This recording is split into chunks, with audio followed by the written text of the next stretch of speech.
當遇到辦公室搬遷或者更改網絡路由器等情況嘅時候，影印機會因為 IP 地址嘅改變，導致唔能夠正常於電腦列印文件，需要於影印機更新 IP 地址，以及電腦重裝印表機驅動程式。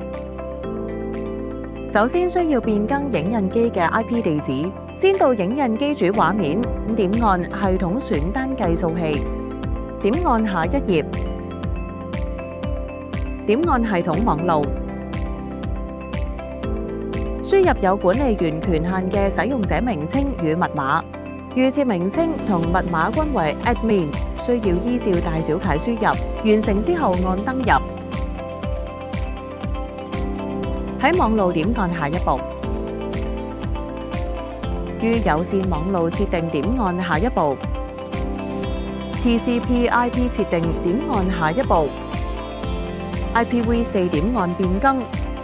進入之後點選並更新相應嘅 IP 地址資料，詳情請諮詢你嘅公司內部 IT 網路管理員。另外，亦都可以設置自動分配 IP 地址，只不過為免之後會有變動，建議分配新 IP 地址之後，將 IP 資料改為手動輸入。首先點按 Auto IP， 點按使用，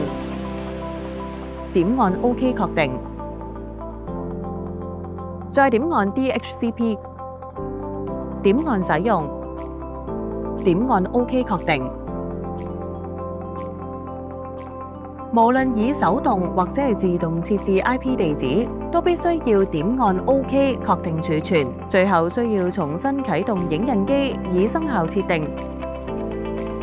與機身前按下圖中嘅電源按鈕，點按時將影印機關閉，然後可以再次啟動設備，以及重裝驅動程式。驅動程式嘅安裝方法可參考有關影片。